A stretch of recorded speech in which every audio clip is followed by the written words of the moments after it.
Blog Talk Radio.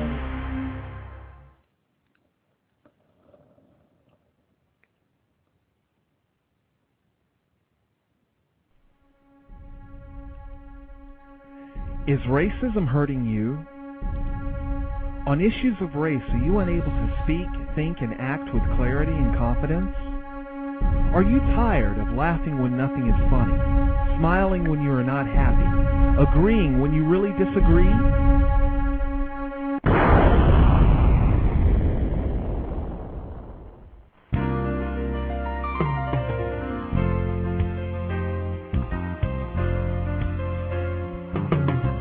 At counterracism.com, you can learn specific strategies and techniques to counter the behaviors of the people who practice racism in all areas of activity, using words correctly, following counter-racist logic, even counter-racist science projects designed to reveal what racism is, how it works, and how to counter it. The open-source code writing format allows you to pick and choose from a variety of counter-racist suggestions so you can produce the code that works for you. Stop by counterracism.com today and help replace racism with justice. That's counter-racism.com. Greetings. Gusty Renegade, context of white supremacy. Forgive the tech difficulties.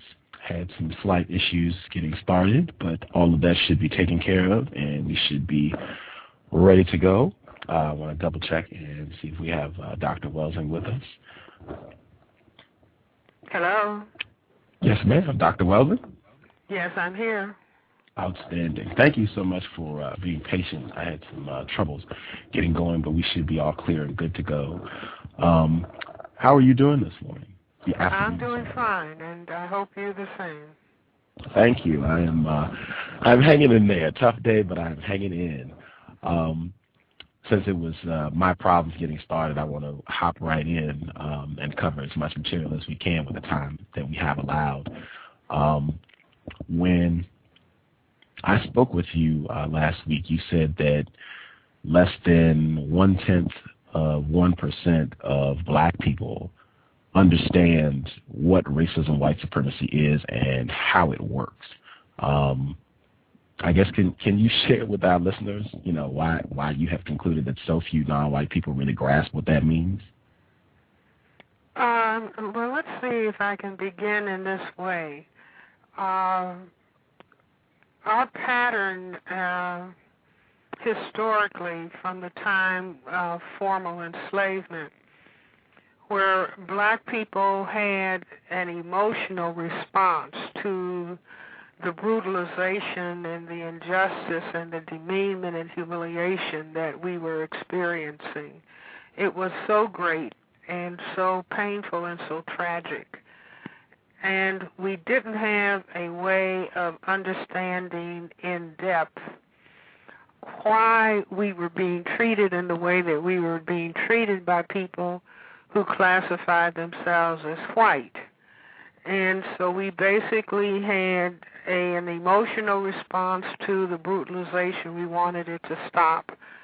And then we had a religious response. We were given the religion Christianity, and we were told that Jesus was the Son of God and that Jesus loved everyone regardless as to color. And I would say by and large, black people accepted it then and accepted it now. But from a scientific point of view, it's necessary if a problem goes on in a continuous manner. In this case, if a problem persists for hundreds of years, then it's important to have an in-depth analysis of just what is this problem all about. And that takes us up to Dr. W.E.B. Du Bois' work in his book, The Soul of Black Folks, in 1903, in which he said the problem of the 20th century is the question of the color line between the lighter and the darker races of mankind. And I maintain that up until the work of Neely Fuller Jr., which was mid-20th century, we did not have someone comprehensively looking at racism, white supremacy, and Neely Fuller said that it was a total system structure. And so I maintain that the vast majority of us as black people, and many of the people who are spokespersons and are in positions that one might say are leadership, are not functioning with an analysis of what racism, white supremacy is.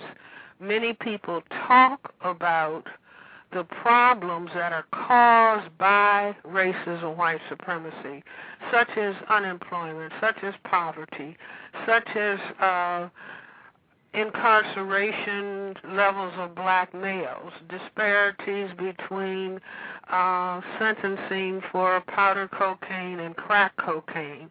I maintain these are symptoms of a problem, but the problem has not been analyzed in depth, or people are not functioning with an analysis of the problem.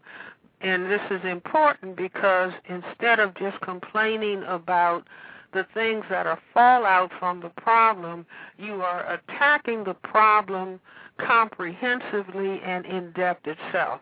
And I don't believe that we are at that point, and there's a good reason for that. We are in a system, a local, national, global system of racism, white supremacy. And the dynamic of that system itself prevents black people from zeroing in and talking about what racism, white supremacy is. Not what the fallout is, but what is this dynamic that has existed for certainly 500 years. What is this dynamic? Why does it exist? And until we function starting with an analysis, an in-depth analysis of what racism is, then we're walking in a circle where we continue to talk about the same problems decade after decade after decade, and the problems go on. The problems go on because the system itself is going on, and the system itself is not being dealt with from a point of analysis. And if I had, my major wish would be, my major desire would be that we begin to have a critical mass of black people who are functioning with an in-depth analysis of what racism, white supremacy is, and an in-depth understanding of exactly why it exists.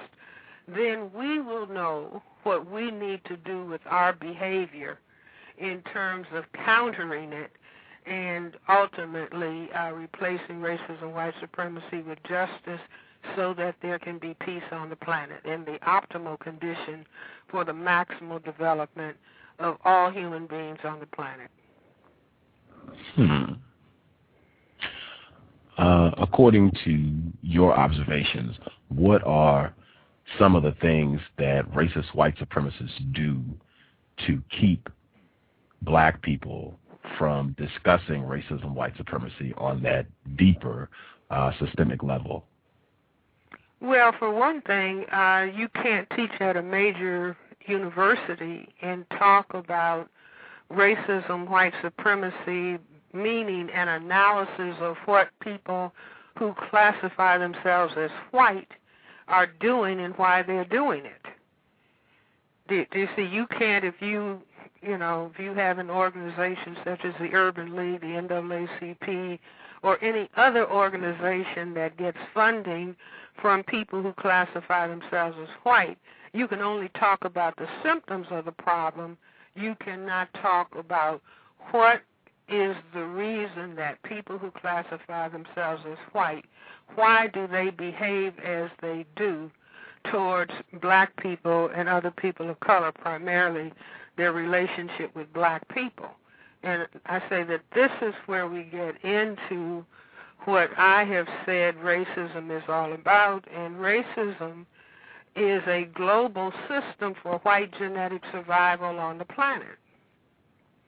It is a system of logic, thought, speech, and action and emotional response, whether consciously or subconsciously determined, that operates in economics, education, entertainment, labor law, politics, religion, sex, and war for the ultimate purpose of white genetic survival and preventing white genetic annihilation on a planet where the overwhelming majority of people are black, brown, red, and yellow. And all of those people with melanin skin pigmentation are genetically dominant to people who have white skins, which is a genetic recessive trait. We have all just gone through taking the census. And the critical question on the census is, what is your racial classification? See, are you white or are you non-white? That's the most important question on the census. The New York Times had an article, yesterday's paper, stating that President Barack Obama checked black. You see, this is the fundamental and critical issue, the issue of race and racism and white supremacy, and all of that means the fear of white genetic annihilation and the determination for white genetic survival. So skin coloration is the most critical issue that needs to be understood and needs to be faced.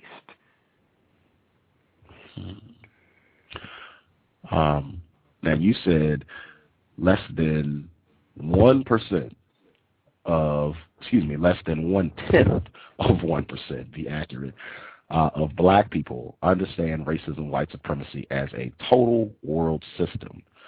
What percentage a of total white world system for white genetic survival? Okay. What percentage? It's not just a system hanging out there. Mm. It is a system with a deep internal logic and a very specific reason, important reason for its existence. And this is what is missed out on. In other words, we can see racism going on for the last 500 plus years. And if we never say, well, why is this system persisting? What is causing it to continue decade after decade and century after century? What is the logic? What's the motivation? Somebody might say the Holocaust has been in the news and recently. And the Holocaust of Semites under Adolf Hitler in Nazi Germany. What is never talked about is that Hitler said it had to do with the color classification he gave to Semites of the Jewish religion, and he said they were not white. And because they were not white, they were going to be killed. And so Semites of the Jewish religion, along with gypsies, or along with other people of color that were in Germany and in the surrounding countries, were killed. And this is never talked about, but this is the core behind what is called the Holocaust. And that dynamic is still going on.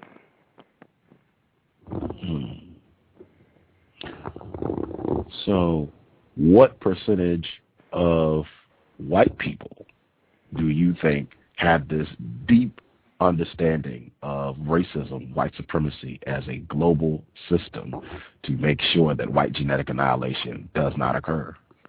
Well, my definition, racism, white supremacy is a local and global power system and dynamic structured and maintained by persons who classify themselves as white, whether consciously or subconsciously determined. And so many people who classify themselves as white may say, I never thought about it like that. I never understood why we did that. But just the dynamic of the culture itself, a person learns how you learn your behavior in the context of your family setting. So a study that was done not long ago indicated that white children by age 3 know that it's not good to be black. Well, this is because it's not, not on their genes what they know, but it is because of their genetic makeup, and it is because of what they are taught in the dominant culture of racism, white supremacy. All you have to do is turn on your television, and you see white, white, white, white, white, white, white, white, white, white, white, white, white. You will never know that a large percentage of the people in the area of the world that we call the United States of America are people of color. You don't see them. You don't see them as panelists talking about serious issues. You don't see them as major people in talk shows or even giving the news. And so just looking at the television, there was a discussion on the television today about 3-year-old children can recognize the McDonald's symbol. Why? Because they're exposed to commercials. They know McDonald's, Disney, some other Toyota cars. They recognize the symbol by age 3. So this is a culture that is constantly in conditioning and teaching what its fundamental issue is. And so you might have a 4-year-old. I was giving a lecture not long ago, and a black parent brought up the fact that their 4-year-old child said, "Why can't I be white?" So black children are learning it's not good to be black, and white children are learning it's not good to be black, and it's better to be white. And we all know about the Kenneth Clark study that was recently repeated. And so black children, when asked, given a choice of a black doll and a white doll, which doll is pretty, which doll is smart, which doll is good, the black children selected the white doll, which doll is bad, etc. They selected the black doll. Now, this is fundamental teaching and learning that is going on in a society that is most fundamentally predicated on skin coloration. And it's not because, it's not because people are evil or because this is, just blind hate. No, the purpose is white genetic survival on a planet in which white skin is a tiny, tiny minority position, and it is a genetic recessive position. And if everybody did what Dr. Martin Luther King advised and advocated, if we all loved each other, regardless as to skin coloration, and that love was expressed in sexual activity, white would disappear. And I say this is why he had to be killed, aside from talking about ending the war in Vietnam and establishing peace on the planet.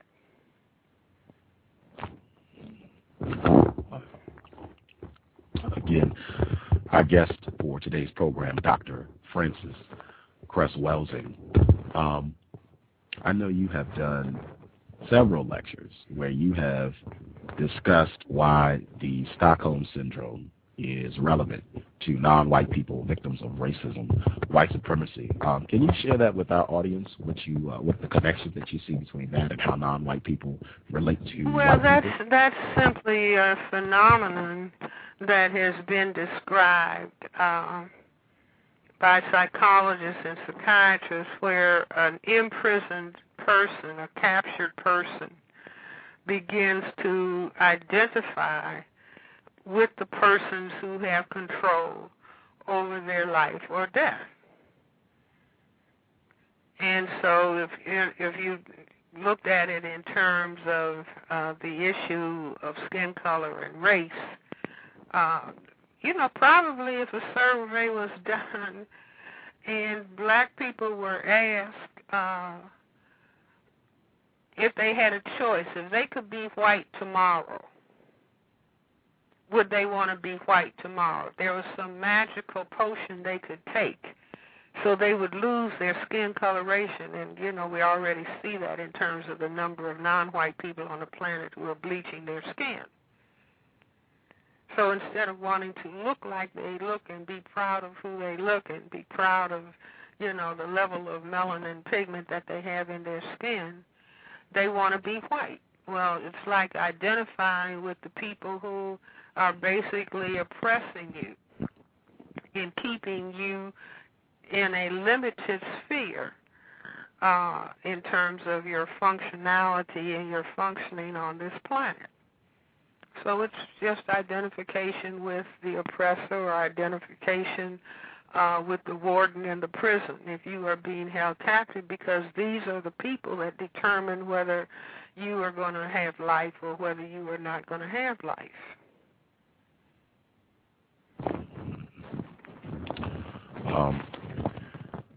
In my studies of the Stockholm Syndrome, I know one of the aspects of how this works is the...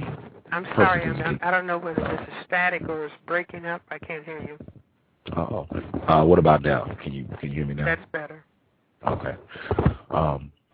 In my studies of the Stockholm Syndrome, one of the things that I noted is the victim being isolated from other people, so that the person that they have the most contact with, the person that they have to depend on for everything, ends up being their abuser. And I was wondering, I've seen the exact same thing play out in a lot of what they call interracial relationships, where the white person will end up isolating that non-white person from their other family members, friends who are non-white people. Is that something that you've observed? Well, I don't think that I would use that terminology in reference to that. I would simply say that in unions between relationships between black and white people in a system of racism, white supremacy, because those two people choose to be together, it doesn't mean that the system of racism no longer exists. The system of racism exists. And many times, if we're speaking from the black side, when black people get together socially, at some point, a discussion will go in the direction of how one or another black person is being treated on their job or in the social space. And black people are very often mistreated, and that conversation comes up. Well, the white person, you know, if black people are talking about what a white person did to them on the job, the white person who may be a mate or be with a black person begins to feel uncomfortable because in the company of other blacks, that's the topic of discussion. So that white person might try to remove the black mate or, you know, take themselves out of a situation where the mistreatment on the part of white people is being discussed. And so maybe isolate that, you know, well, let's associate with primarily people who are white, where the white person is not being made uncomfortable. Now, the black person may be uncomfortable in such a setting, but the person in the dominant power position is not being made uncomfortable.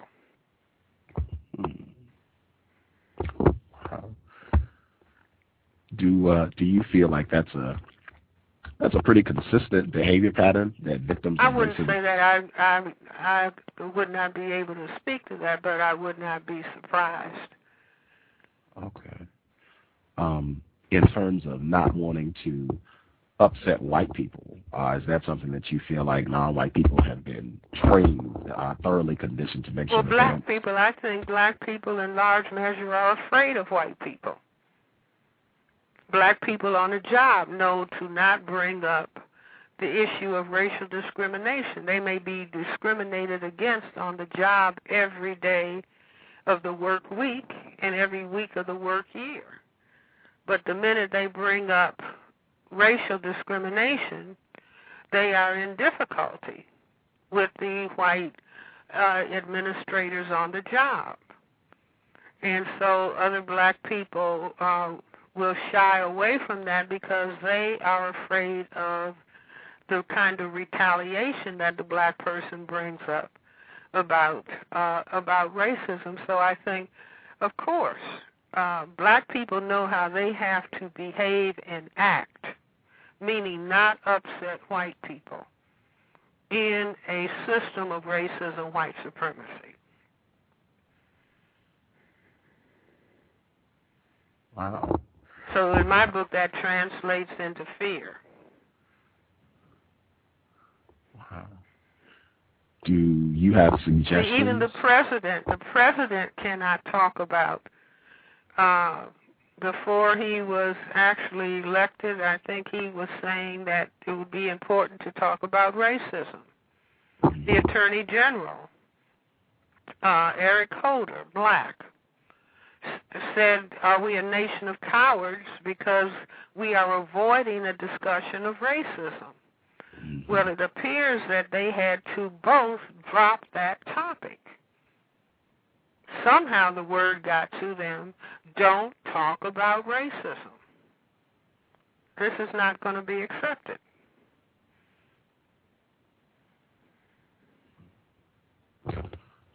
Do you have some suggestions, things black people can do to try to help overcome their fear of white people?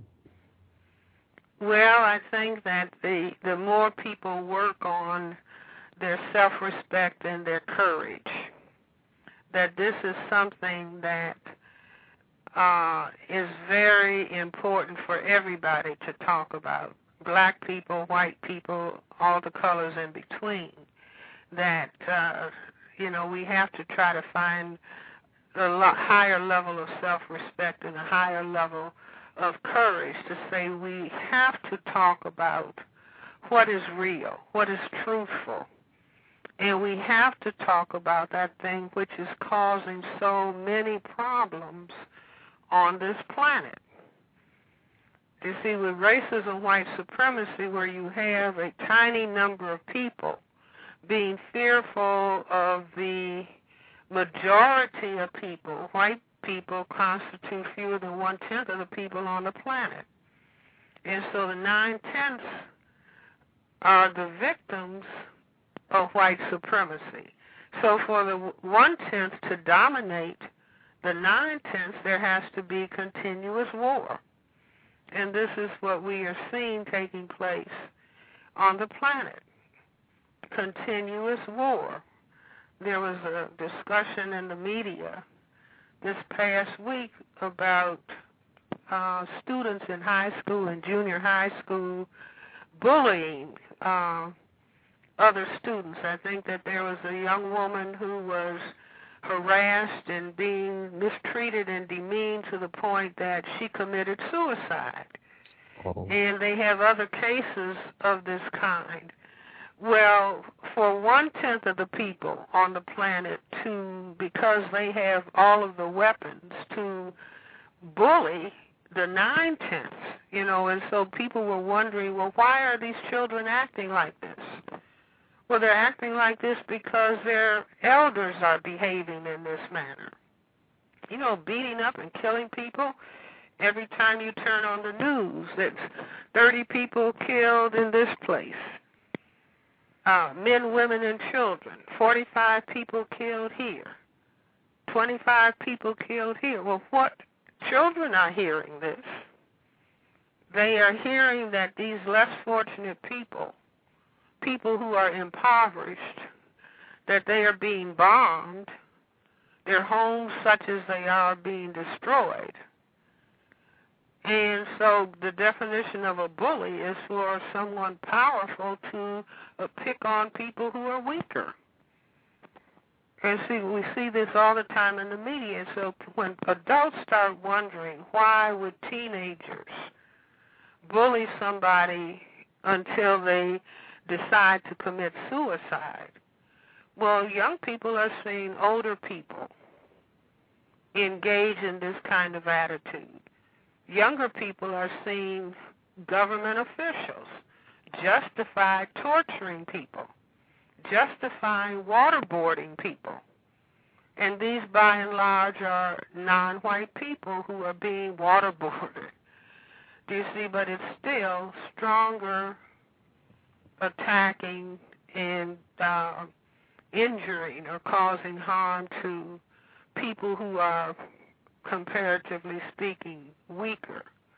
So young people learn this from older people, and this is why it's very important for black people, other people of color, and people who classify themselves as white to, if they are serious about respecting human life. Do you see, right now, people would rather spend money to kill than spend money to heal. All this controversy about health care. But there's no controversy about spending trillions of dollars for weapons and killing people. But then controversy about spending money so that more people can have access to health care. Well, this is defective thinking. And I think that we all need to begin thinking about it. And at this point in time, not enough people are thinking about it. Again, our guest for today's program, third-generation physician, general, and child psychiatrist, Dr. Frances Cress Welsing. The complaints and gripes about President Obama's efforts to reform health care, there have been a lot of white people, suspected racists. I believe John Lewis was called a nigger earlier this week by one of these protesters, unless I'm misinformed. What do you think? Any white person who says, I'm against racism, this should not be allowed to continue, what should the white people I'm sorry, who say that? Somehow it's breaking up again. Oh, okay. I'll try again. Am I clear now? That's clear. I'm not sure what's causing it. Okay. I'll try again. President Obama has been working to get this health care reform going, and he's met a lot of opposition from white people, suspected racists. I believe earlier this week, John Lewis was called a nigger by somebody outside protesting. What do you think white people who say that they are not racist, they are against racism, white supremacy, what should white people be doing about the so-called Tea Party protesters, suspected racists? Well, you know, you have people who classify themselves as white who say that they are anti-racist. Now, my suggestion would be that we are seeing a virtual firestorm of activity that I would say is racist. Some news writers have even said that former President Jimmy Carter said that all of the opposition that President Barack Obama is running into, or that much of it is based on racism. And so if there are people who classify themselves as white who are anti-racist, this is a terminology that they use, some of them use, I would say that their work is amongst these people. Now, some of the anti-racists, to my knowledge, have decided that their work is to go and talk to black people. I think that they need to go and be the missionaries talking to the increasing number of white people who are moving to the right and moving to extremism and who are arming themselves. And one of the things that I've noticed is that the media, or even the FBI, in talking about some of the extremists, has said, oh, this is just rhetoric, it doesn't mean anything. Now, these are people who are arming themselves with weapons. And for the FBI to say, oh, well, that's just talk, and we're not going to really give too much credence that this is anything serious. But be that as it may, I think that the people who call themselves anti-racist have a lot of work to do administering to their own group. And to my understanding, there's very little of that activity that is taking place.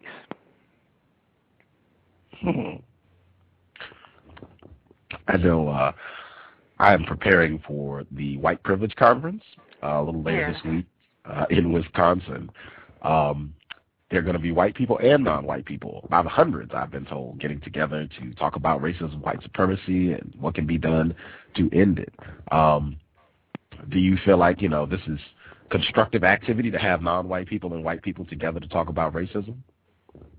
Well, I haven't been to one of their meetings, but I would say again that instead of people acting like black people and white people are getting along splendidly, when at the same time we see all this right-wing extremism going on that needs to be addressed. So instead of, we shall overcome and we're black and white together, I think white people need to be outspoken, acknowledging how much racism, white supremacy, extremism is within their population group, and they should be reporting to black people how much progress they are making in converting the thinking of other people who classify themselves as white. You see, but to pretend, I don't know what will take place at this conference,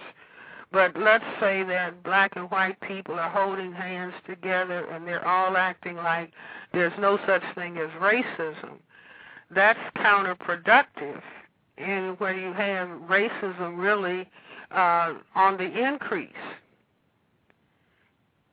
Instead, they should be reporting to black people how much progress they have made in changing the minds of white people, or where they have failed to change the minds of white people. It should be white people talking to non-white people about the reality of racism, white supremacy, and how it exists as a total system structure locally, nationally, and globally. And what, again, how successful are they being in acting like John Brown? You see, really being committed to ending racism, not pretending that black and white people, are all friends and that there's no problem.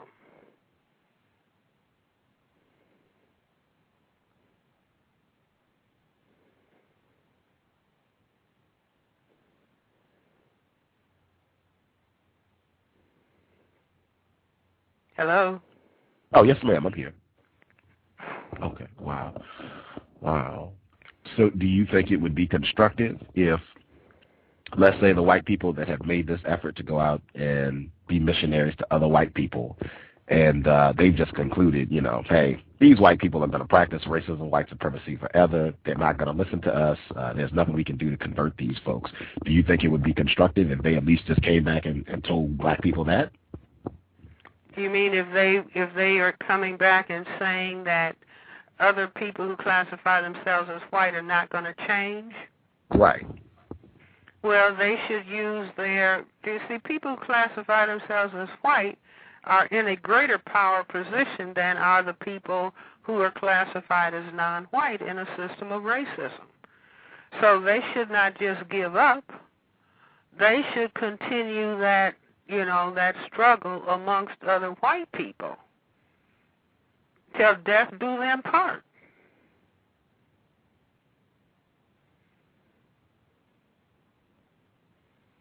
Wow.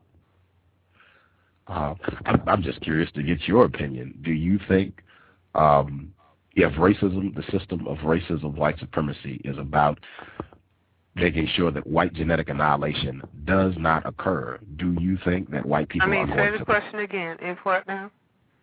If the system of white supremacy is about making sure that white genetic annihilation does not occur, do you think that white people are going to voluntarily discontinue this practice? No, I don't think so.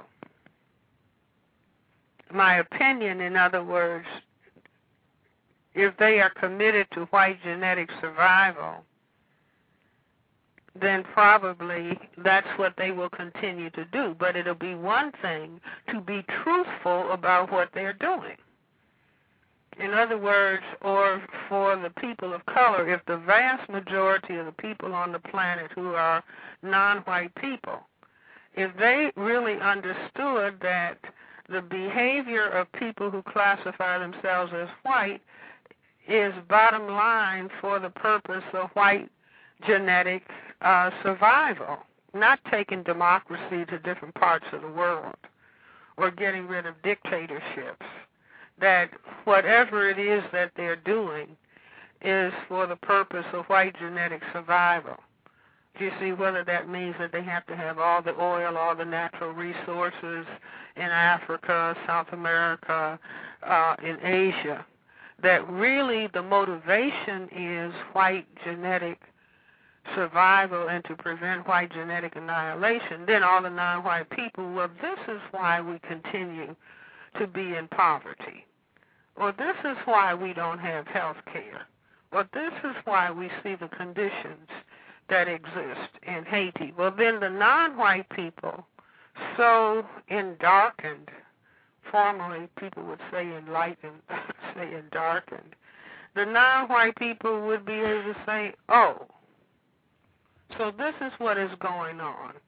And all the weapons that we are being given to fight each other, this is why this is happening.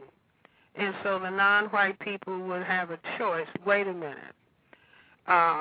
No, we are going to put the brakes on the global white minority.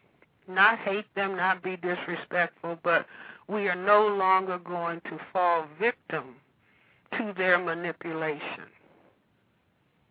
Do you see? So situations like the Tutsi and the Hutu and the Tutsi, people being motivated to fight and kill each other so other people can come in and take the resources from their land, that they will not fall victim to that kind of manipulation.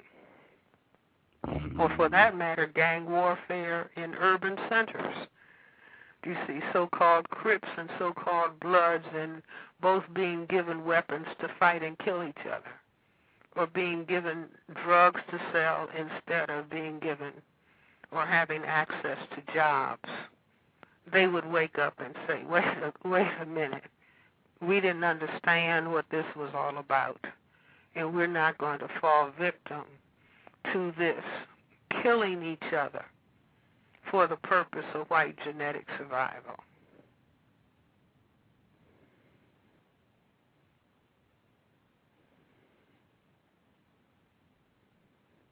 Mr. Neely Fuller Jr., he was recently on Cree's program, and he said that other than your theory, the crest theory of white genetic annihilation, he was not aware of any other theory that addressed the why, in terms of why white people practice racism, white supremacy. And he thought that was peculiar in and of itself, that no one else had really devoted any time to studying why this is happening. I guess, number one, are you aware of any other theories that address why white people practice? No, and I recently, I don't know whether I said it to you, but I said it on another program. If anybody has a better theory, explanation of why people who classify themselves as white behave in the way that they do towards people who are non-white or black, brown, red, and yellow people, I'll pay that person $1,000. If you have a better theory, I'll throw mine out. Because in science, you want a correct answer so that you can proceed in a logical manner towards eradicating a problem. And I've been saying this for, my goodness, 25, 30 years. Does anybody have a better explanation? Comprehensive explanation. So that they can explain not only driving while black, and explain, why the ball games are as significant as they are, and the symbolism of football, basketball, golf, billiards. Do you see why white people like chocolate? So if anyone has a better explanation, I don't care what color they are, let me know. I'll pay you $1,000. But as I've said this over and over again throughout the years, I'm waiting that if somebody has a better explanation, what the world needs is an understanding of the behavior dynamic of racism, white supremacy, which is the dominant power structure on planet Earth. And it is not a just system, which is why, there's so much killing and so much warfare and people not getting along harmoniously because you have a minority whose genetic survival, they experience it as being threatened. It's not that non-white people are massively seeking to have sexual relations with white people. You see, it's white people being fearful that if people of color have power and are not dominated by people who classify themselves as white, that white would disappear, especially with white females saying that their ideal mate is tall, dark, and handsome. So this is what, again, people need to understand this, or if there's a better explanation, and I don't think it is, because these are not, making up. I haven't made up any facts. I have interpreted what the facts are. In other words, people with white skins are a tiny minority. White skin is a genetic recessive condition. This is not Francis Welsing's genetics or Francis Welsing's demographics. These are demographics that are known throughout the world and also known by people who classify themselves as white. And so this group that, after realizing that they are a tiny minority and that they are genetic recessive, after they made the decision, the way to survive and to survive as white is to dominate all of the people of color. Having made that decision and having structured world power in the way that it is,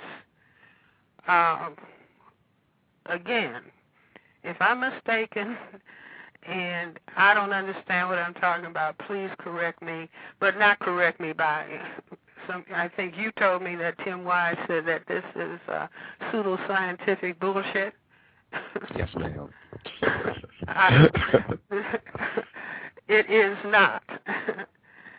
It is not. And if he has a better explanation, but, if anyone has a better explanation, let's have it, because the challenge, as Dr. Du Bois said early in the 20th century, the problem of the 20th century is a question of the color line between the lighter and the darker races of mankind. And I say that the challenge for the 21st century is to solve the problem of the color line, which is the problem of racism, white supremacy, and for non-white people to become aware, not so that they spend any energy hating white people, being discourteous or disrespectful to white people, or trying to deprive white people of the things that they need for life, health, and happiness. No.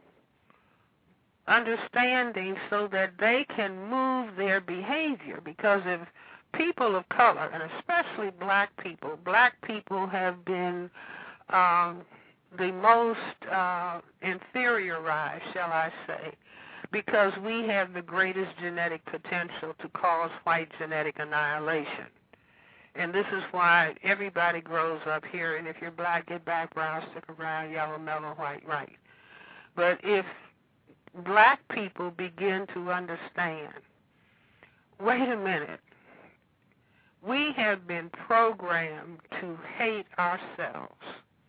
We have been programmed to be discourteous and disrespectful to one another. We have been programmed to fight and kill each other. We have been programmed to rob and steal from each other. Let us move into behavior correction, which is a lot of the work that Neely Fuller has done. What behavior units will counter that each individual person can decide on his or her own to practice? What behavior units will they engage in that will, it's like a chess game, that will begin to block the behavior necessity programmed by racism, white supremacy? And so, it's a marvelous challenge. But I maintain that you've got to get in touch with your self-respect as a black person and, really begin to admire the condition of most black, the highest level of black, which is where we were when we were brought from the continent of Africa. And through rape and systematic sexual abuse in the hundreds of years of enslavement, a lot of our melanin has been lost, and we have been programmed to hate black. Well, we need to get back into position. It's like all of the colors are fine, but we have to get into the position of deeply respecting the highest level of blackness. Do you see? So people will cease trying to bleach their color. Because if I'm black, as long as I'm trying to bleach my color, I am manifesting black self-hate. And that will translate in other ways as I relate to other black people. And this goes for, like all of the people, whether they're in Asia, South America, Central America, Africa, all of the non-white people on the planet have been taught to hate themselves. They're bleaching their skin in Asia, all the way through Asia, across Asia, through South Africa, through the continent of Africa, through Central and South America. And so non-white people are in a high state of self-hate. And that needs to stop, simply meaning people need to become aware of why they are thinking in this manner. This is Easter Sunday, and we can get into a whole discussion about transforming the image of this figure called Jesus. If he came from the Middle East, he was not white. But the system of racism, white supremacy, gave the global non-white majority the image of God as white. So they end up worshiping the very force that is oppressing them. And they are being told that this white image loves them, which is contrary to the role that people who classify themselves as white have played on the planet in relationship to non-white people. And so, again, I think that, if anything, people, and certainly people of color, need to envision Jesus, if he was a historical figure, he was black. Now, whatever shade of black you want to give, but he was not white. He didn't look like white. He didn't look almost like white. And amongst the miscegenated Semitic population, after the Romans had been in Africa and miscegenating the population, then as now, the Romans moved forward the people who are the miscegenated class. And so the very fact that if Jesus was a historical figure, if he was rejected by his own group, it's just like Senator Harry Reid saying, if Barack Obama was a blacker-skinned person, he would not have been able to become president. Now, some black people wanted to jump up and down and say that's a racist remark. No, that's a truthful remark under the system of racism, white supremacy. Do you see, what chance would Verdon Jordan have to become president? You see, we all know. So we don't have to pretend. So I say Jesus was probably a real dark dude who was opposing Roman rule in Africa. And his own people, wait a minute, he can't be king. He's too dark. He can't be king. So turn him over. And we can, if, it might not be quite shade of color, but just think about the way that large numbers of black people reacted to Martin Luther King. His lips were too big. His nose was too broad. Do you understand what I'm saying? This is true. People said this while he was alive? Black people? Yes. Wow. Well, you see, we don't have to be shocked. All we have to do is be truthful. What do the majority of black people in this area of the world think is good looking? Is it the crystal black person?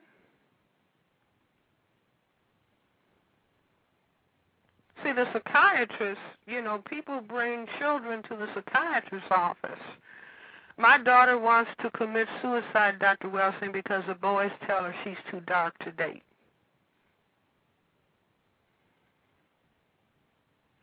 See, this is what we have to find, the courage and the self-respect to be truthful. Neely Fuller has said that self-respect is refusing to lie to yourself. See, this is just, nobody has to, be ashamed. This is conditioning under the conditions of racism, white supremacy. If I could invent 3 pills, one pill will turn you white by tomorrow morning. The second pill you take the next day, it'll give you long, straight hair. The third pill you take 2 days later will give you white features. Could I become a billionaire if I put my pills on eBay? By the end of the week, I would be a multi-billionaire because people all over the non-white majority world, after having been conditioned and deeply conditioned by white supremacy and then taking up, internalizing that condition, and then taking forth that condition and that thinking into their lives and into their homes and into their social practice. This is truth.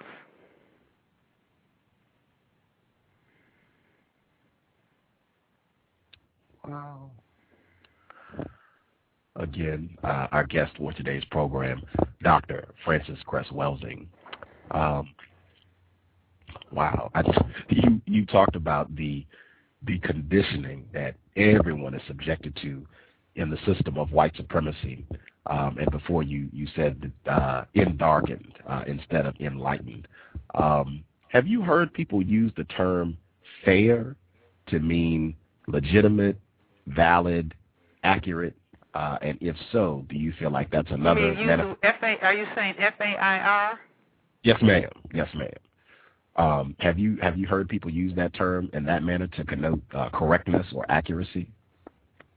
Oh yes, that's fair. You see, or people say she's fair-skinned. Right. See, all of this is what? White supremacy speech. You see, or it was a black day. Now, when it comes to money, if you're in the black, that's a positive. Do you see? But other uses of the term black is negative. I mean, this is, again, black male, which is almost like BLACKMALE. Mm. Wow.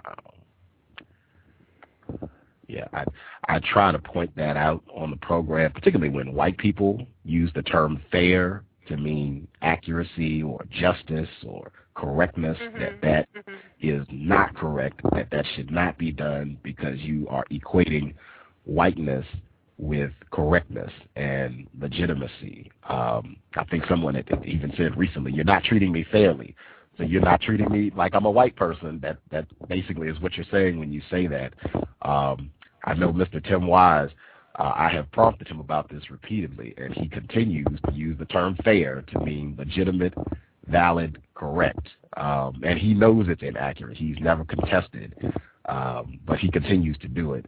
I think that just speaks to the almost organic nature of racism, white supremacy, and how it's just affected every aspect of people activity, language, the way we think, the way we talk about everything. Well, according to what you have said, Mr. Wise says that he is racist, that he's white and he's racist. So, do you see what I'm saying? So, if he's saying that truthfully about himself, accept it, but then seeing the logic that will flow from that.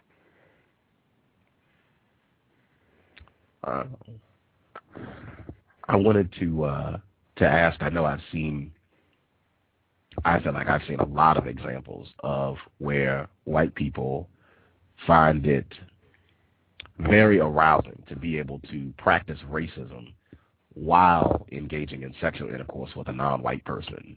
In fact, engaging in sexual intercourse with that non-white person becomes one of the most powerful acts of racism for that white person.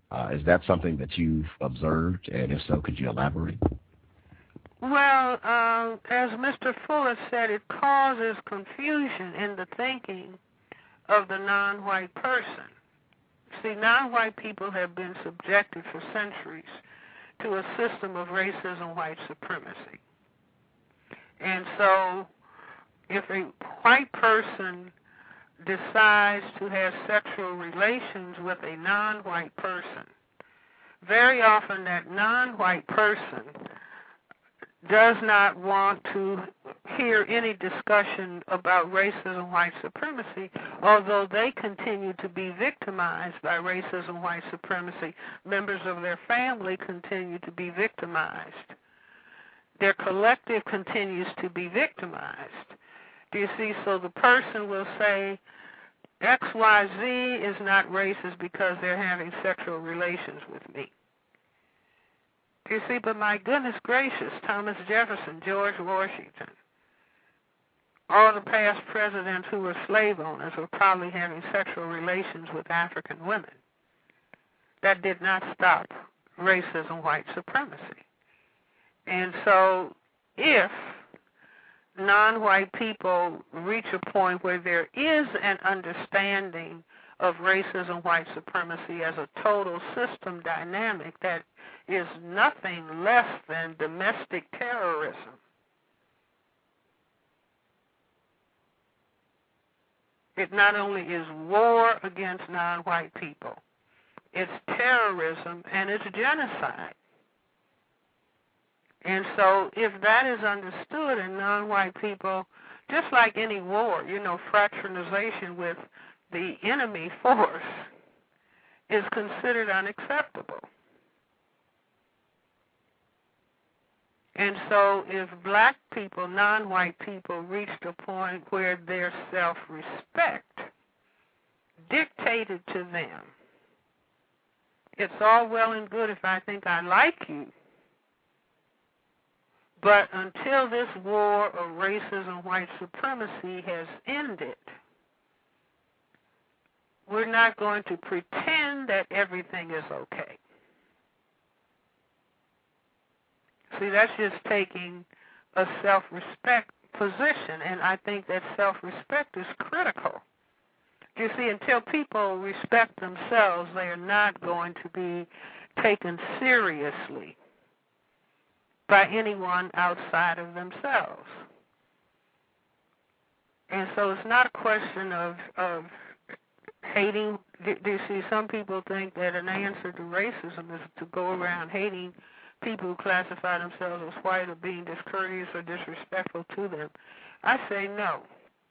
The answer is respecting yourself as a black person, respecting other black people and other people of color, and maximizing and learning those behaviors that indicate that you do respect yourself.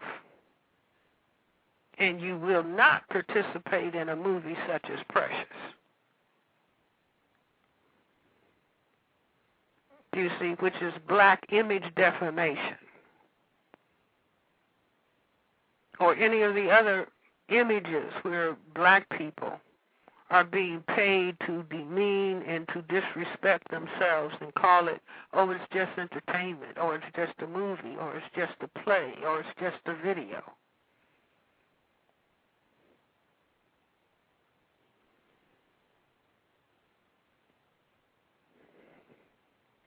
So it's important.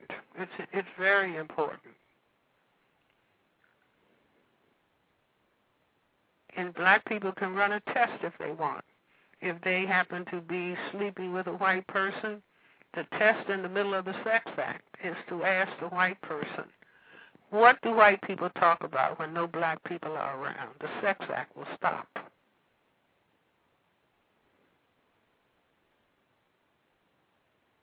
Because that's white self-preservation. The things that people who classify themselves as white talk about when no black people are around is the maintenance of the system of racism, white supremacy.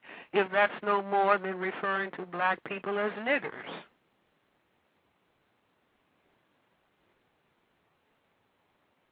That's code for saying you know who we are, and you know who they are, and you know what has to be done with them or how we have to relate to them. That could just mean even on a job where black people are being paid less than people who are classified as white.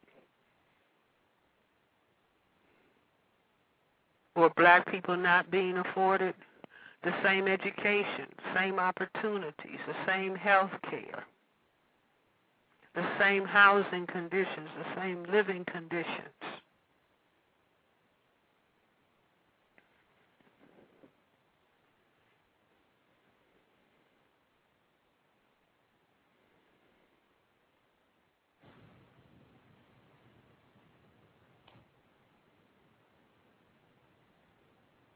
Hello?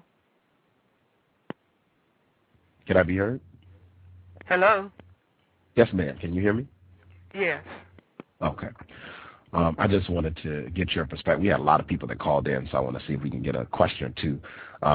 But I did want to ask, do you think the racist white supremacists are trying to kill all black people? No, if you killed all the non-white people, then who will you be supreme over? Okay. Okay. White supremacy means that I have to be able to look at people with skin coloration, and they have to either be in a state of impoverishment or some level that I can look down on them and think of them as being less than myself. That's why there can't be an end to poverty as long as a system of racism, white supremacy exists, because the mindset of racism, white supremacy comes from people who lack skin coloration. The human norm is to have skin color. To not have skin color is albinism, variant of albinism, a genetic deficiency state, not defined by Francis Welsing, but defined by geneticists and dermatologists.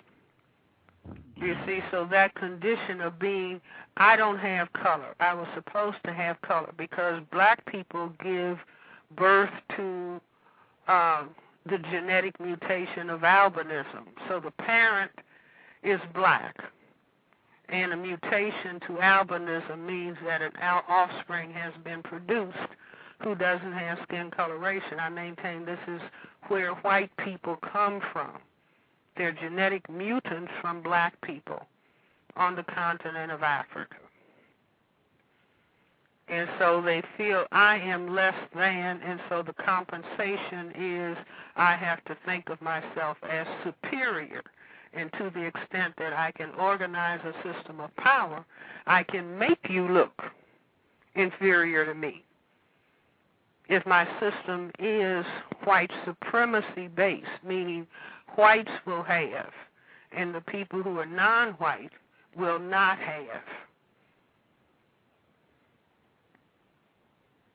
And so I have to be able to look at people of color and see them as deficient or make them act through the manipulation of system activity, make them look like life unworthy of life. So when we see these gangster images and gangster rap, you see people looking like, I don't know where they come from, looking like demons. All the images of black men that you see as you are exiting the supermarket, at the cashier. All these despicable images of black men.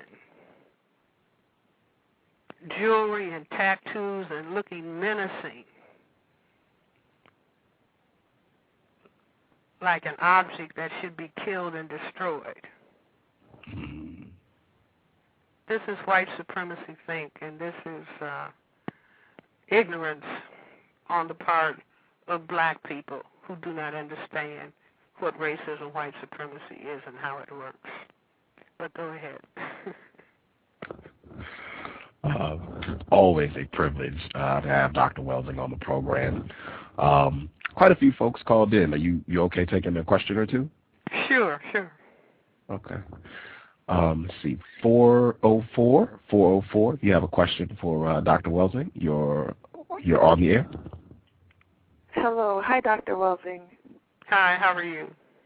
I'm all right. I have a few questions, but I don't want to take up too much time, so... Ask one at a time. Okay. So the first one is about the statue or the monument that's being built in Senegal. I know you talk and write a lot about symbols. Have you seen that yet? No, I'm not familiar with that. Okay. Maybe you can tell me about it. Okay. Well, it's huge. It's bigger than the Statue of Liberty, and it costs a lot of money. And in my opinion, it's beautiful. It shows a black man. He's like holding this black woman who's behind him, and then he's got his child like on his shoulder, and they're like looking towards the future and like pointing. And I think the president of that country said something like, it's to signify the new African Renaissance and African unity for like the African Union. But it's been getting a lot of negative press from the Western world, which I guess is why so? typical. Yeah, they're just trying to pick at it any kind of way that they can. They're saying stuff like, oh, that woman is unclothed. But Dr. Welsing, you know, African peoples historically before coming into contact with Europeans didn't have any problems with their nakedness. They're saying that she's scantily clad, and they're like, oh, you don't have a lot of money. Why are you spending your money building this? But I just saw it as like them wanting to hate on a symbol because symbols are powerful, and this could really have a huge impact on African people. So I guess if you haven't seen that, then I recommend I'll certainly have to try to see that. Okay, and then Another so my second question was, do you think that there's anything else distinct about white people besides their albinism, maybe their mind or anything? Well, I think that their mindset evolved from the situation that they found themselves in. And I will even start from the point I think that people with skin pigmentation on the continent of Africa put the albino mutants out of Africa. Chase them out. I mean, I say that it's recorded in the book of Genesis in this way, that Adam and Eve, meaning the first white people, my interpretation, ate the forbidden fruit, and they became ashamed of their nakedness. Their nakedness means the absence of color. And we even see on the continent of Africa today where pigmented skinned people have been accused of or admit to mistreating the albino mutants that have arisen in their group. So having pushed the people out based on skin color, I think that, having been rejected and then adopting a stance of I am superior to you is, the mindset that drives the system of racism, white supremacy. At the same time that people want to suntan or use various suntanning lotions to darken their skin. So I don't know. I think that that's sufficient to skin color because that's what racism, white supremacy is based on. Do you see? So it was evolving a system for white survival, but at the same time evolving a system that had to inferiorize people who had color. So I don't know, does that answer you? Yes, that answers my question. Thank you. Also, do you know of any symbols that we could use to kind of help out black people, for instance, young black females, in order to, help them with psychological problems they might have or mental issues as being victims of racism, white supremacy? See, I think that we need to, in a sense, put our arms around each other. If black people want to teach a new dance step to another black person, we put our arms around a person and show them how to do the dance step. And I think that we need to begin to embrace one another. First of all, embrace ourselves and decide that we're going to love and respect ourselves as black people, and that we are going to love and respect one another and relate to one another as though we have respect for ourselves as a people, and then help each other understand, older people helping the younger people understand, because we have never been so deeply destroyed in terms of our self-image and our behavior towards one another as we are now. I've been looking at Eye on the Prize, and I encourage everybody to look at the film Eye on the Prize that covers the civil rights movement and to see the dignity and the respect that black people had for themselves during that period that enabled them to go up against police batons and gloves and guns and police dogs and horses. The dignity that the people carried on their faces and in the way that they walked, in the way that they talked. We all need to go back and get those films and play those films and look at the level of dignity and self-respect that has been stripped from us since that time.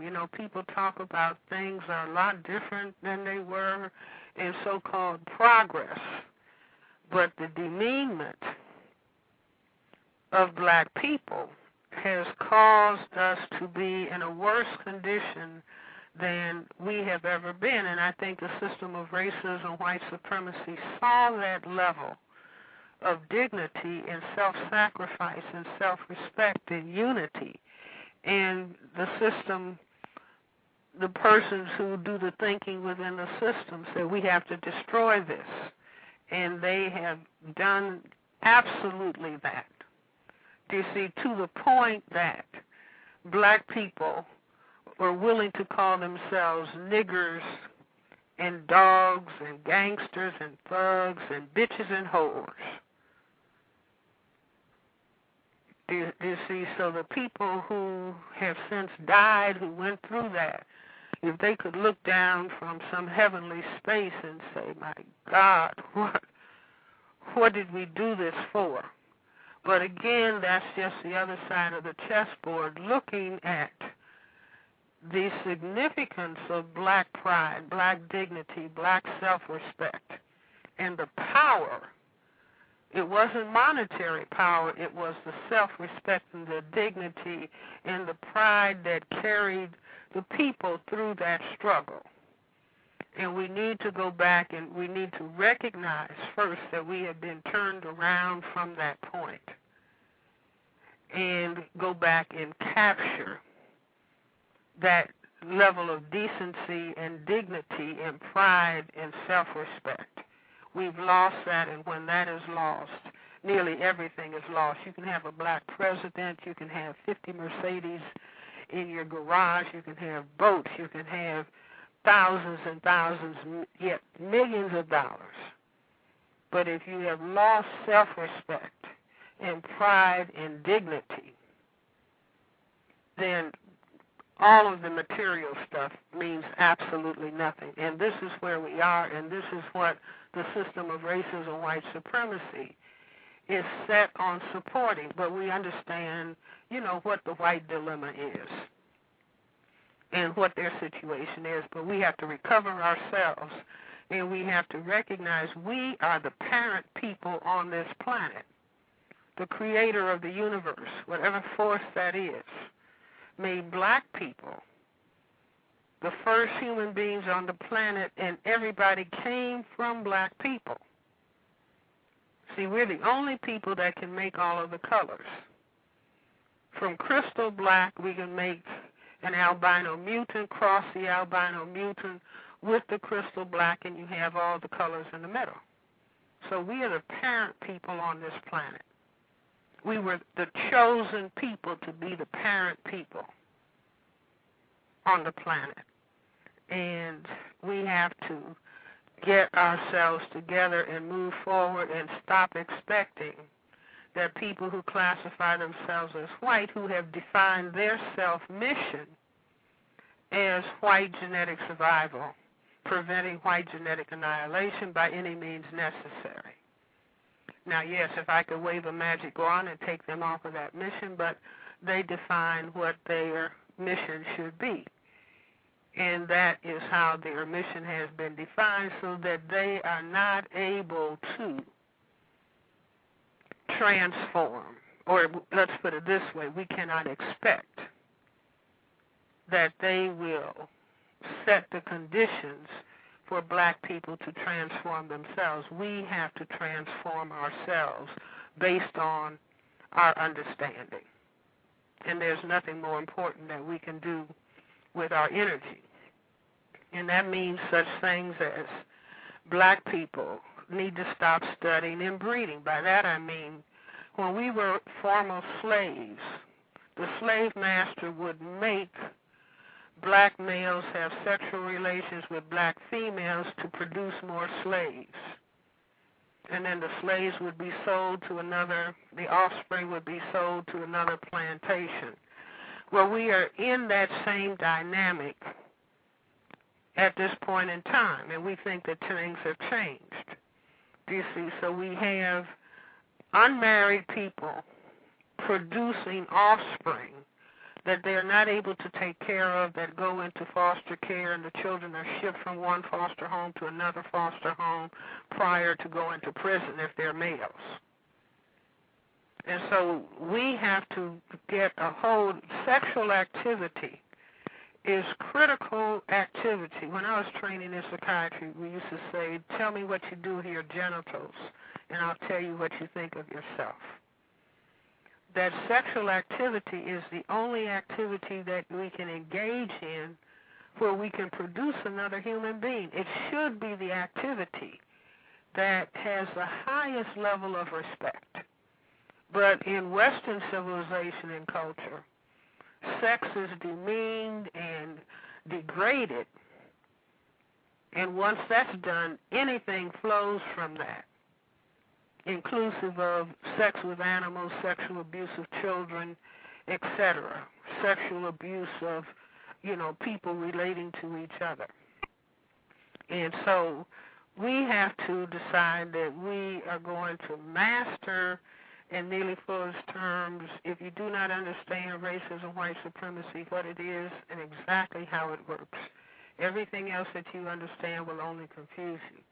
So mastering and understanding of racism, white supremacy, mastering the basic behaviors of what I call black mental health, black self-respect, Neely Fuller calls counter-racism. Stop name-calling each other, stop gossiping about each other, stop squabbling with each other, stop snitching on each other, stop cursing one another, stop being discourteous and disrespectful to one another, stop robbing one another, stop stealing from one another, stop fighting one another, stop killing one another. And I add to that, stop using and selling drugs to one another, stop black children from thinking that as children they can be adequate mothers and fathers. If I could wave a magic wand, no black person would be having sex until marriage, no marriage until 30, no more than 2 no closer together than 3 years apart. In the meantime, they will be studying. The first 30 years of study and learning how to stand on your own feet and being a productive person. And stop pretending that racism, white supremacy does not exist. Stop throwing down trash where black people live, work, and play. Stop allowing black, brown, red, and yellow people being divided by racism, white supremacy. So mastering these behaviors and elaborations from these, and everybody should own a copy of Neely Fuller's book, Textbook for Victims of Racism, that goes into much more depth and detail about prescribed behaviors at the chessboard of racism, white supremacy. So each person can select the behaviors that they're going to engage in that are going to counter racism, white supremacy, and have as a goal objective not just accumulating money, but the goal objective is the replacing racism, white supremacy with justice so that there can be peace. And mastering those behaviors, like I maintain that justice is a byproduct of self-respect. And mastering those behaviors that are reflecting that there is deep self-respect. It's like Martin Luther King says, if you haven't found that thing for which you are willing to give your life is not worth living. So getting in touch with that level of self-respect, why? So that we can produce justice and have peace on this planet. And justice means nobody is mistreated. Nobody is mistreated. And nobody is allowed to mistreat anybody else.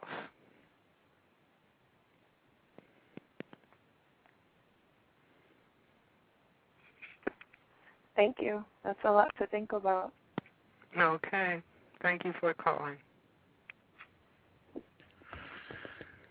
Thank you. That was Love, Truth, and Liberation, calling in from Georgia. Someone called in at 111. 111 if you have a question. Greetings, Renegade, and greetings to you, Dr. Welsing. Greetings.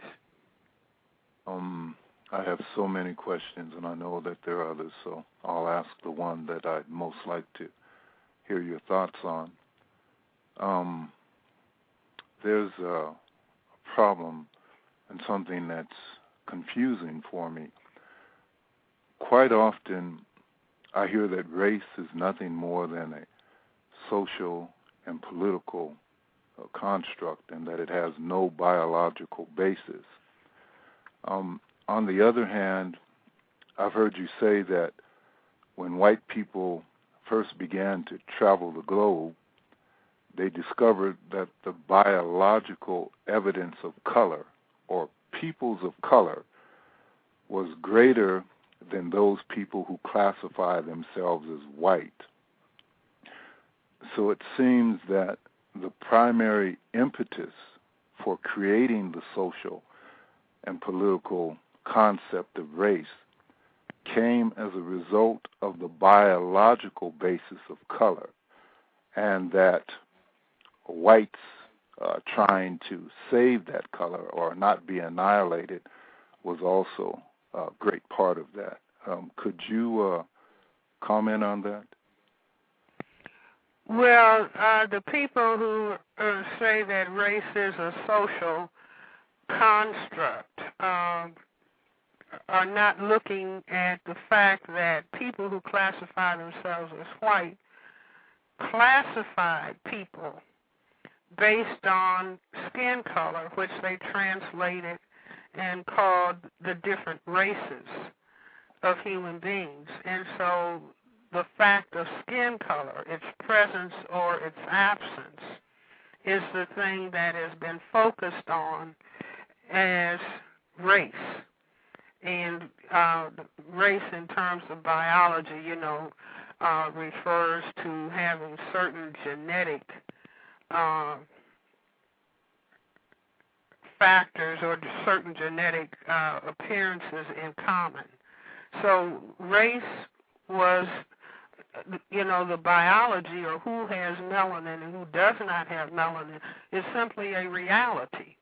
And when people came out of Europe, people who did not have skin coloration, and they started traveling around the globe and finding out that the majority of people on the planet had skin color, and that they were the only place where there were white-skinned people, and that after traveling around the planet or staying in a place where there were people of color and the men having sexual relations with the women of color, and seeing that the children didn't turn out white.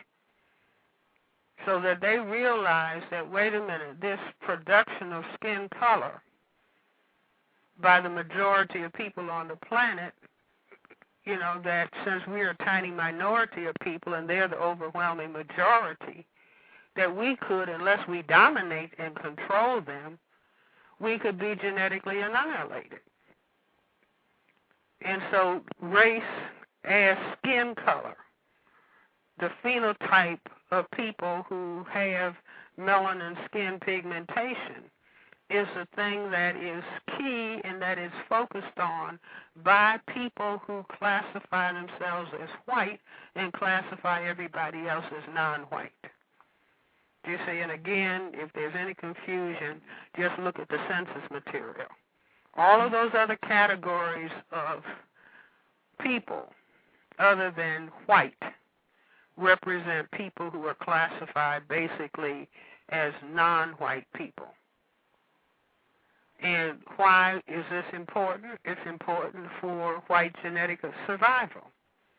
I remember asking one of the so-called white supremacists, what percentage of white people are fearful of white genetic annihilation? And he said, Dr. Wilson, nearly all of them, but they are ashamed to admit it. Nearly all of them. And so if this is the motivating factor for behavior, I say it is the key motivating factor. Who's white and who's non-white? And what level of non-white are you? And this is why all non-white people, whether they're in Asia, Africa, South America, Central America, the United States of America, all people learn before they learn how to read. If you're black, get back, brown, stick around, yellow, mellow, white, right. And you might say, well, how does a little child learn it? Because they see how their family members react to color and how they react to most color. And so everybody internalizes the color code for, what I say is the color code for white genetic survival on the planet. Black get back, brown stick around, yellow melt, white right. All of these are biologically determined levels of genetic production of skin melanin. So this is what is driving activity on the planet. The only people that are being killed in warfare on this planet are people of color, whether it's the Palestinian people, the people in Iraq, the people in Afghanistan, the people in Pakistan, or the young people on the streets, or the people in Mexico, or the young people on the streets in the urban centers of the United States, all based on skin color.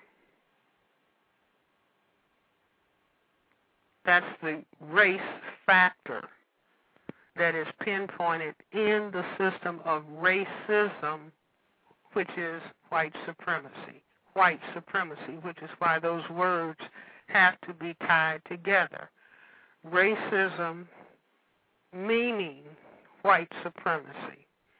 White supremacy meaning racism. Don't ever use the word racism without attaching it to white supremacy, because there's no brown supremacy, there's no yellow supremacy. The only supremacy that exists on planet Earth at this point is white supremacy.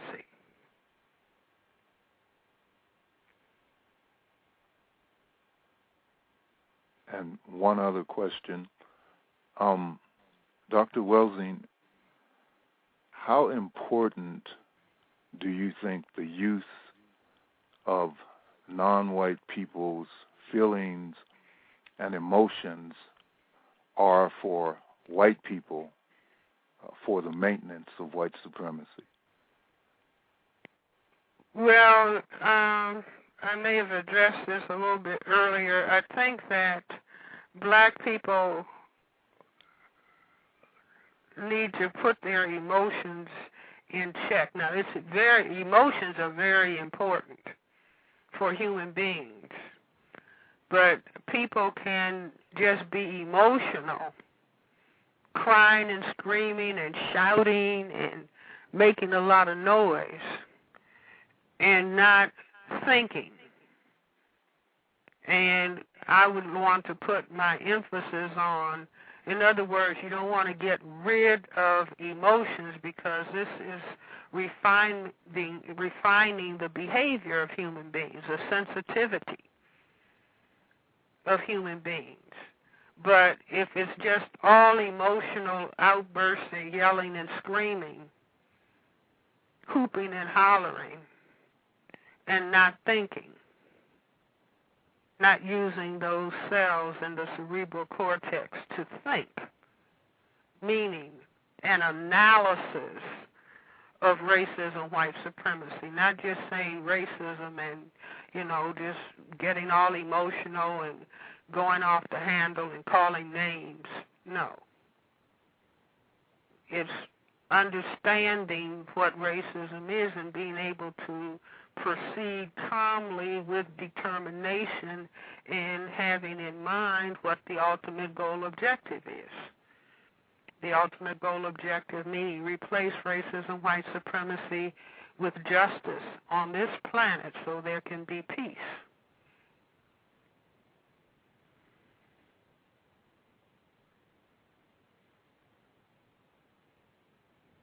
And calmly bringing into play those behaviors that are the manifestation of self-respect, which I say is the foundation for justice. People who respect themselves will see that justice is produced in their surroundings.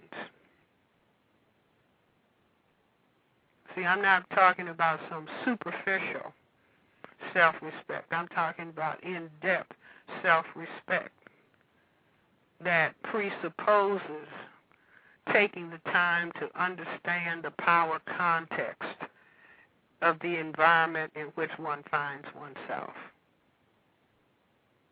and proceeding based upon that understanding and not being shaken off of that understanding because somebody won't give you a job if you understand racism, white supremacy. Or if you have a job, pretending that racism doesn't exist so that you can keep your job. I'm not talking about you have to be on a job yelling and screaming about racism, white supremacy. But many people have jobs as long as they talk about something else other than racism, white supremacy. At the same time, they're pretending that they're interested in solving the problem of racism, white supremacy. Next question.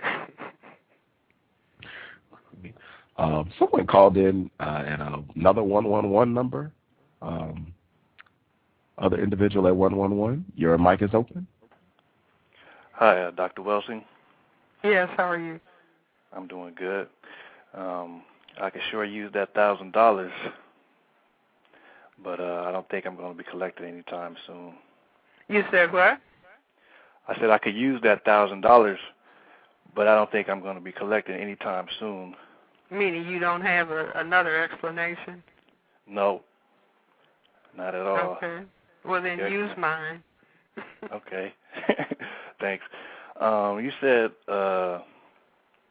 a lot, basically everything that needs to be said, but I am curious about what I'm seeing these days, which is fear. Fear? We've seen, yes, fear.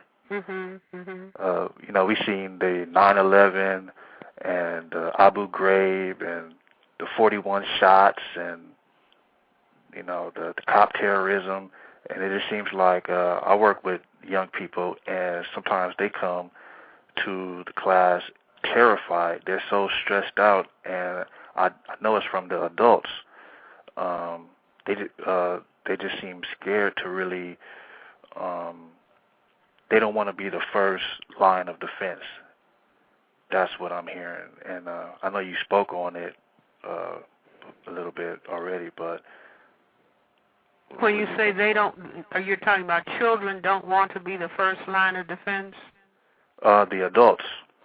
What I'm hearing is they feel like there's going to be like a first wave of people, that are outspoken, that are going to take the brunt of the attack, and nobody wants to be that first wave. Okay, I would say that self-respect is the antidote for fear. Do you see? In other words, how do I value myself? If I blindly, let's say if I just look at television, or if I just look at movies, or if I just look at magazines, but I'm a black person, if I'm just taking in images without being able to think about why I am seeing what I'm seeing, then my self-respect level can be very, very low. Most people don't go around, with a self-respect meter.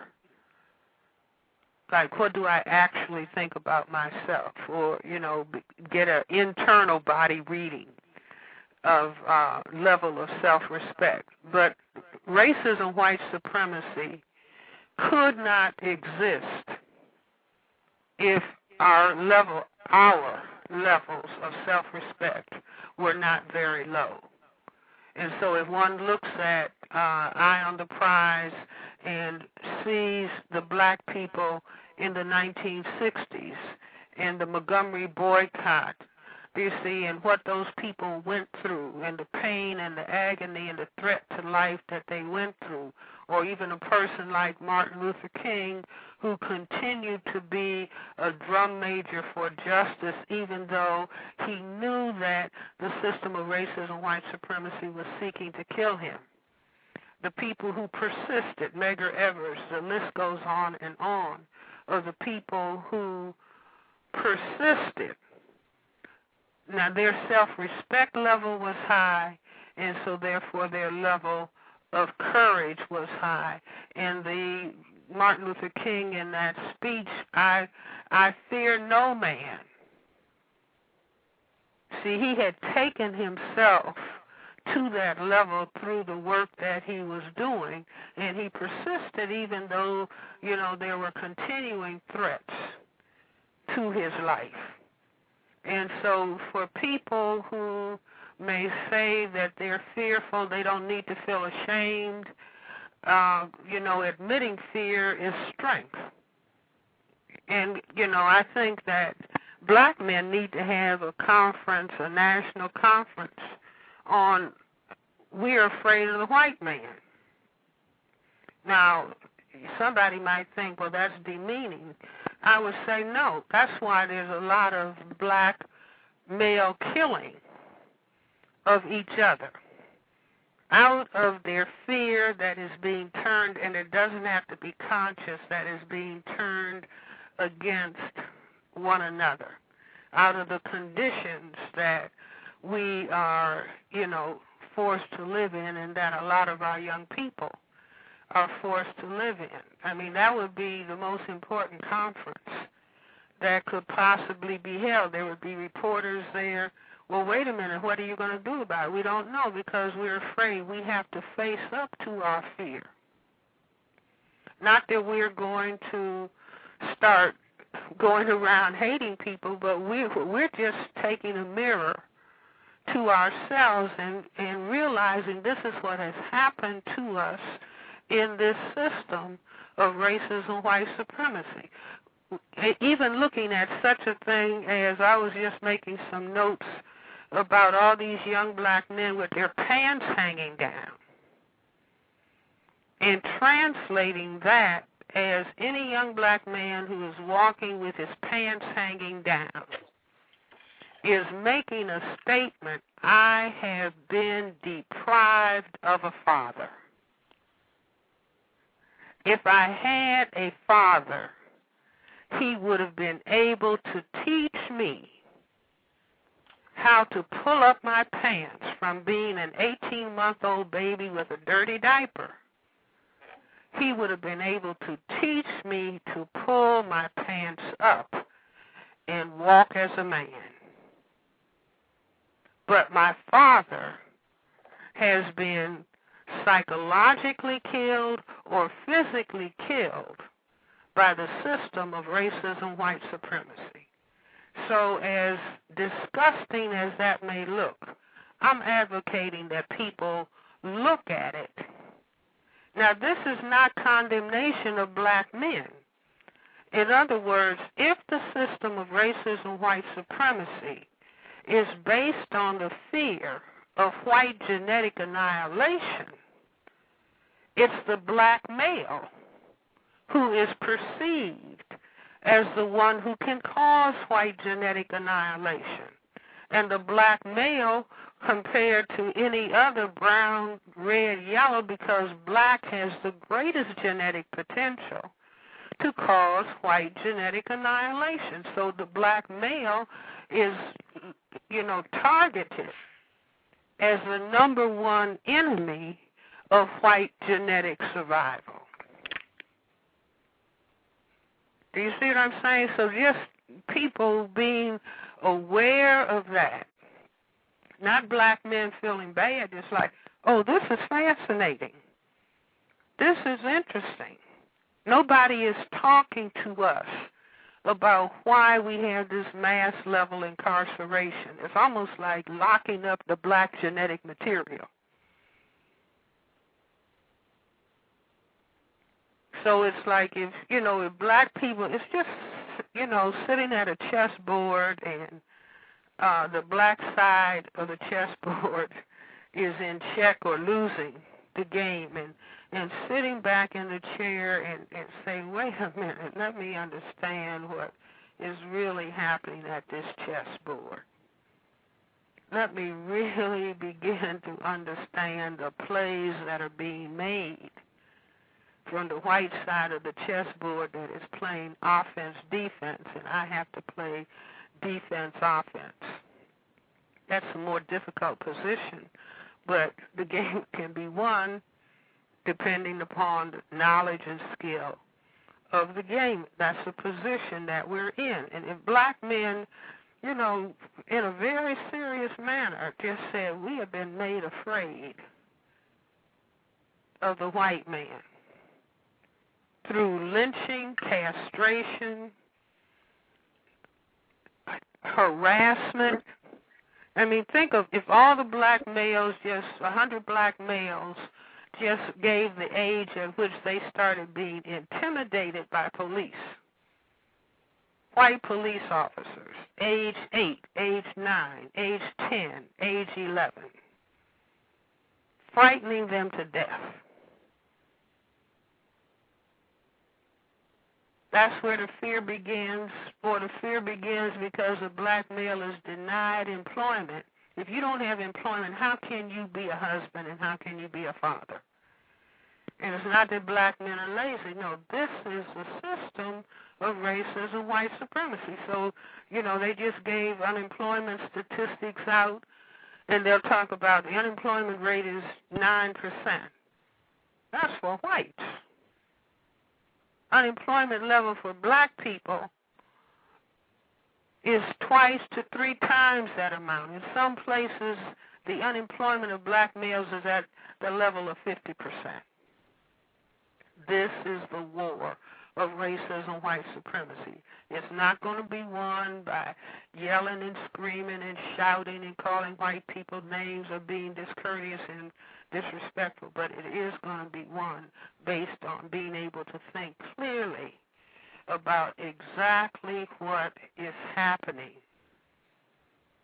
to us as a people and understanding that the manifestation of a man is not just being able to have 10 different children by 9 different women and not being able to take care of any one of them because he can't take care of himself.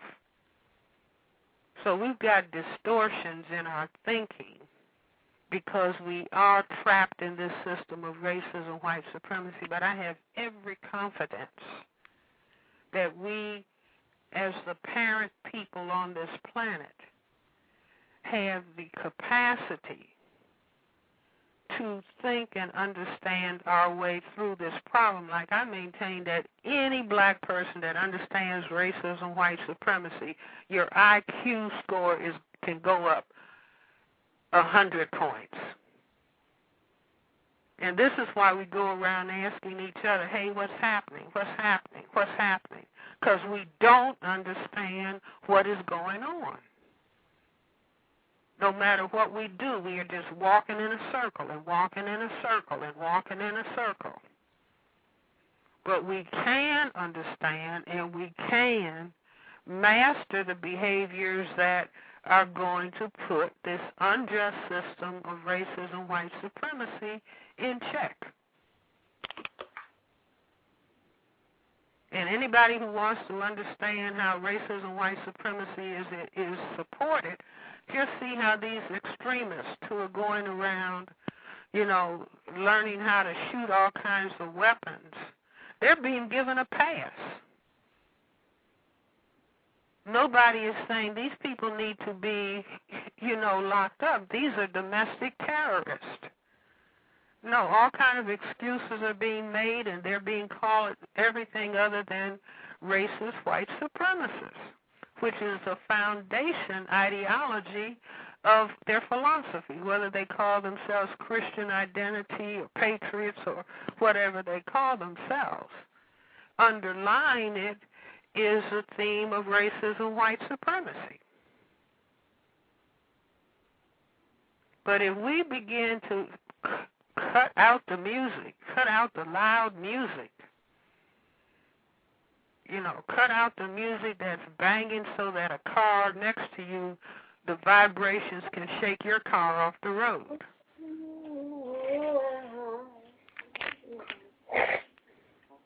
I have every confidence that we can be victorious in bringing justice and peace to the planet.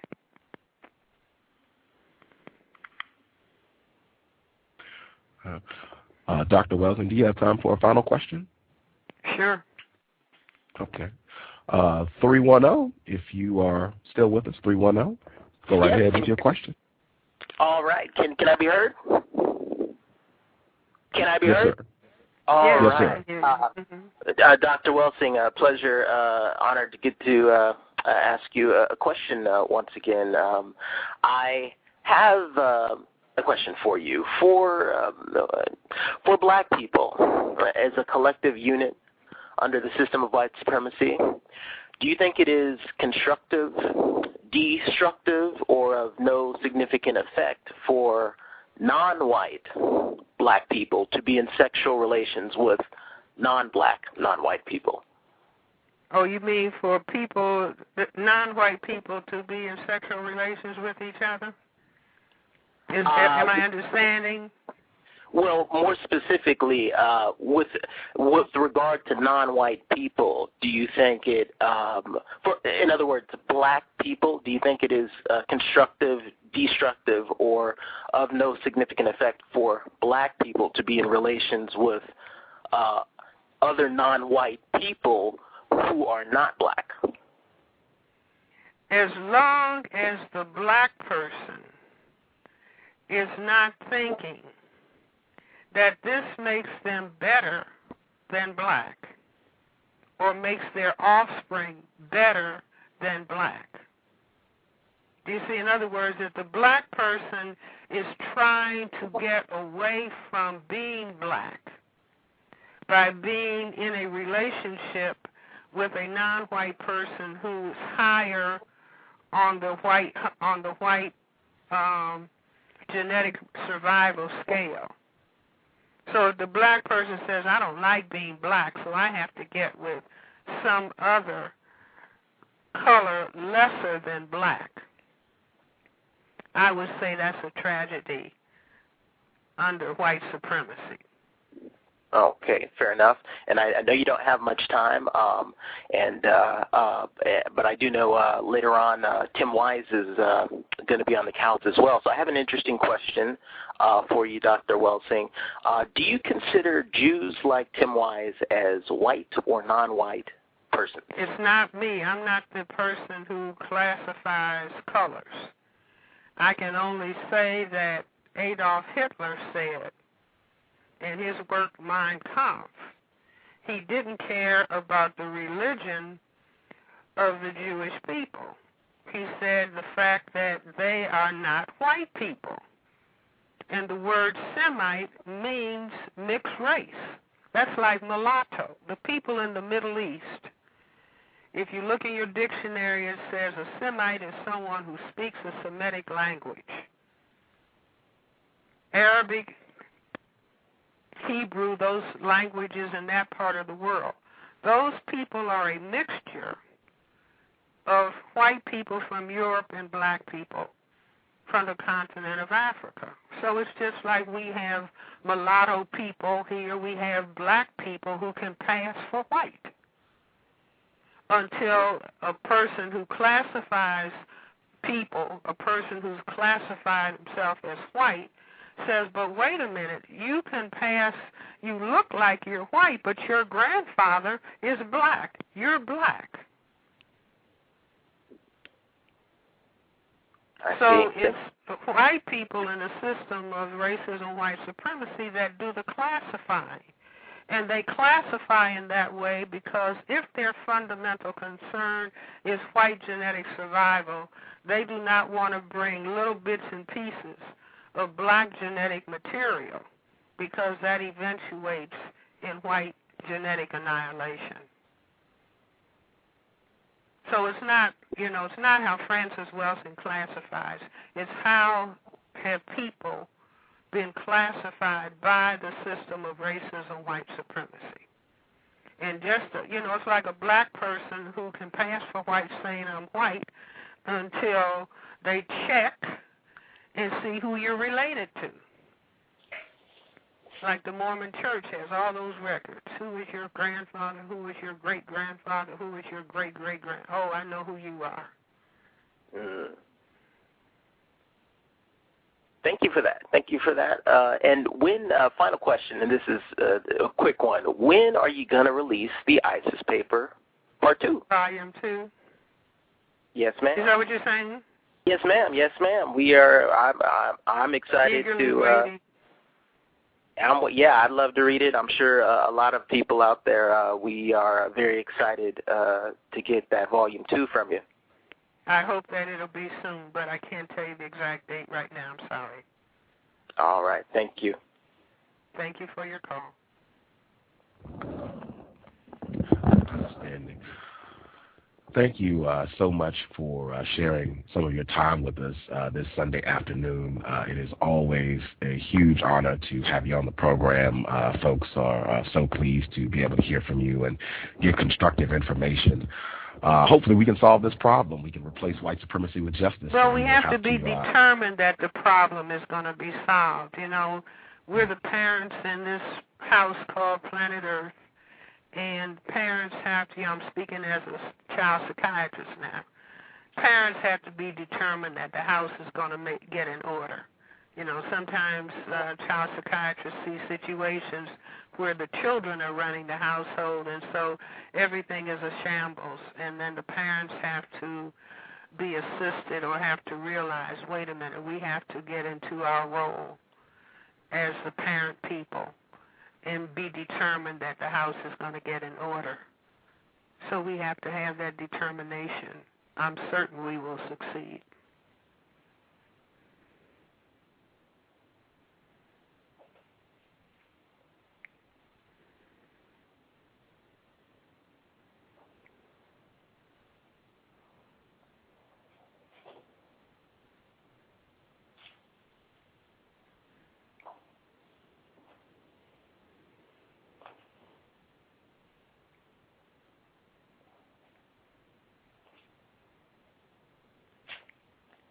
Hello, I can be heard. Connected, or? Yes, ma'am. I got muted. I just again wanted to offer a huge thank you for sharing some of your time with us today. Always learn a ton having you on the program. I will definitely looking forward to being in touch with you as soon as possible, and I hope you enjoy the rest of your weekend. Okay, same to you, and I commend you for having a show of this kind. Thank you. It would not be possible without your work. Yeah, we will definitely be in touch soon. And again, Dr. Frances Cress Welsing, thank you so much, and enjoy the rest of your Sunday. Okay, same to you and your guest. Thank you. Ooh. Context of white supremacy. Gus T. Renegade, struggling, having a rough day on the plantation. A little under the weather. I guess that's every day in the system of white supremacy. Not quite optimal, but yeah, tough day, trying to hang in there. We'll be right back, roughly an hour. Tim Wise will also be making his fourth trip to the cows today. I will hydrate and be ready to roll. 4:30 p.m. Pacific, 7:30 p.m. Eastern, 6:30 p.m. Central. Tim Wise, fourth trip on the cows today, roughly 1 hour. I hope the program was constructive. My apologies for the delay in the beginning of the broadcast. Very tough day for Gus T. Renegade here on the plantation of racism, white supremacy. Hopefully we will be on time and ready to roll for Mr. Timothy Wise in about 1 hour. I think that's about it. I'm going to get myself something to drink and recharge my battery for the second act on the cows today. Thank you all for supporting the program, and thank you. Love, truth, liberation. Excellent commercial on the show page for the cows. Thank you. And Nan Mightywick also for the assistance in getting Dr. Welsing on the program for the fourth time. I hope it was constructive. Context of white supremacy, Gus T. Renegade, and justice will be back by 1 hour. Replace white supremacy with justice as soon as possible. Thank you, and we are signing out.